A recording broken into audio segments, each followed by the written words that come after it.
आप सही भक्तों को राधे राधे। तो आज हम सही भक्तों के लिए इस वीडियो के माध्यम से, इस चैनल के माध्यम से एक ऐसा महाप्रयोग बताने वाले हैं। यदि कोई भी व्यक्ति है, कोई भी भक्तजन है, इस वस्तु को गले में धारण कर लेता है तो वह किसी भी स्थान पर चला जाए, कहीं भी चला जाए, कभी भी उसको हानि नुकसान नहीं हो सकता।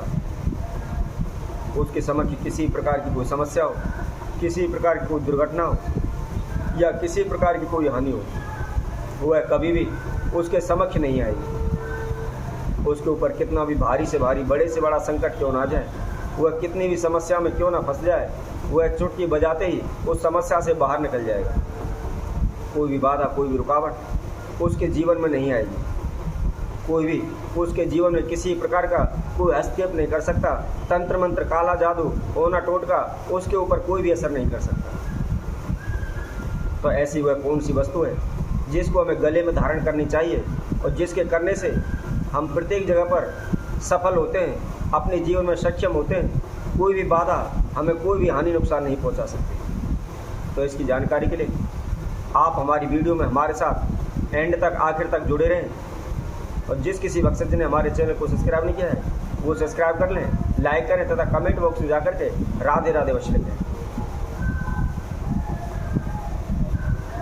हमने पहले भी एक वीडियो आपके समक्ष डाली थी, उसमें हमने आप सभी को बताया था क्योंकि किसी भी ग्रह से संबंधित, सूर्य हो, चंद्र हो, मंगल हो, बुध हो, बृहस्पति हो, गुरु हो, राहु हो, केतु हो, कोई भी ग्रह है, यदि कोई भी हमारी कुंडली के अंदर नीच का बैठा हुआ होता है या हमें शुभ फल नहीं देता है तो उसके लिए हम ज्योतिषी ब्राह्मण से पूछते हैं तो वह हमें नग धारण करने की सलाह देते हैं। और आप सभी जानते हैं एक एक नग काफ़ी कॉस्टली होता है। हमारी आर्थिक स्थिति ठीक ना होने की वजह से या हमारे पास पैसा ना होने की वजह से हम उन रत्नों को धारण नहीं कर पाते। तो उसी संबंध हमें नवग्रह से संबंधित प्रत्येक ग्रह के लिए हमने प्रत्येक वृक्ष के बारे में आपको जानकारी दी थी।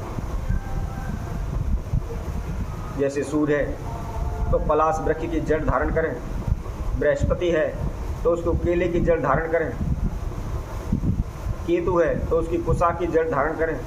इसी तरह हमने सभी ग्रहों की आपको जानकारी दी थी। यदि आप नग धारण नहीं कर सकते तो आप उन वृक्षों की जड़ भी धारण कर लेते हैं तो हमें नग के ही बराबर उसके फलस्वरूप परिणाम मिलते हैं।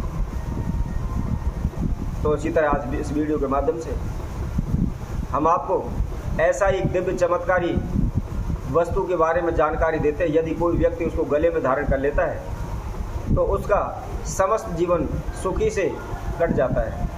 उसके जीवन में कई प्रकार की कोई बाधा या रुकावट उनके समक्ष नहीं आती। आप सभी ने देखा होगा, हम जब हमारे कार्यों में बार बार हानि होने लगती है, नुकसान होने लगता है या हमें टोक नज़र लग जाती है तो हम अपने नज़दीकी ब्राह्मण के पास जाते हैं, ज्योतिषी के पास जाते हैं और उनसे हम ताबीज़ भरवाते हैं, ताबीज़ पहनते हैं, धागा बनवाते हैं, नज़र का टोक का धागा बनवाते हैं। हमारे कार्यों में बार बार हानि ना हो, हमें नुकसान ना हो, इसके लिए हम ताबीज़ पहनते हैं, अनेकों प्रकार के धागे पहनते हैं जिससे हमारे समक्ष कोई भी व्यवधान ना आए। तो इस प्रकार की कोई भी वस्तु आपको तागे ताबीज़ों की आवश्यकता नहीं होगी। किसी प्रकार का नग धारण करने की आपको आवश्यकता नहीं होगी। तो आपको करना क्या है, सर्वप्रथम आपको शुभ समय का इंतजार करना है। शुभ समय जैसे गुरु पुष्य नक्षत्र हो, रवि पुष्य नक्षत्र हो या दीपावली हो या मकर संक्रांति हो, आपको इन सब शुभ समय का इंतजार करना है। यदि आपको ज्ञात नहीं रहता है, आपको पता नहीं है कि ये किस समय पर आएंगे, कौन सी तारीख को आएंगे, कौन से महीने में पड़ेगा, कौन से दिन पड़ेगा, तो इसके लिए आप किसी भी ब्राह्मण से इसके बारे में जानकारी ले सकते हैं। और जब भी यह शुभ समय पड़ता है, सूर्योदय के समय सर्वप्रथम नहा धोकर के स्वच्छ वस्त्र धारण करते हुए आप जहाँ भी आपको गूलर का वृक्ष दिखाई दे उसके पास चले जाएं। जैसा कि मैंने आपको पहले भी वीडियो में बताया है, यदि आप किसी भी वनस्पति, किसी भी वृक्ष को हाथ लगाते हैं, उसके आप पत्ते तोड़ते हैं, आप उसकी जड़ लाते हैं, उसकी टहनी तोड़ते हैं, तो उसके लिए हमें सर्वप्रथम अनुमति लेनी चाहिए। जब तक हम उस वृक्ष से उसकी अनुमति नहीं लेते तो हम उसका प्रयोग किसी भी वस्तु में करें, किसी भी कार्य में करें, तो वह सफल नहीं होता है।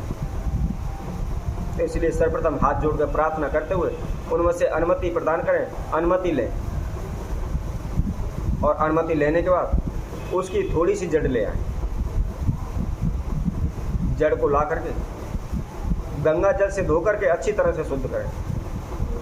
उसके बाद उसको कच्चा दूध लेकर के कच्चे दूध में उसको डालते हैं। डालने के बाद किसी भी पात्र में उसको रख लें और रख करके जहाँ भी आपके नज़दीकी जो भी मंदिर हो उस मंदिर में आप तीर्थ पर चले जाएं। तो वहाँ जा कर के सर्वप्रथम जो आपने वह जड़ ली है उसको गणेश जी के चरणों में चढ़ाएं।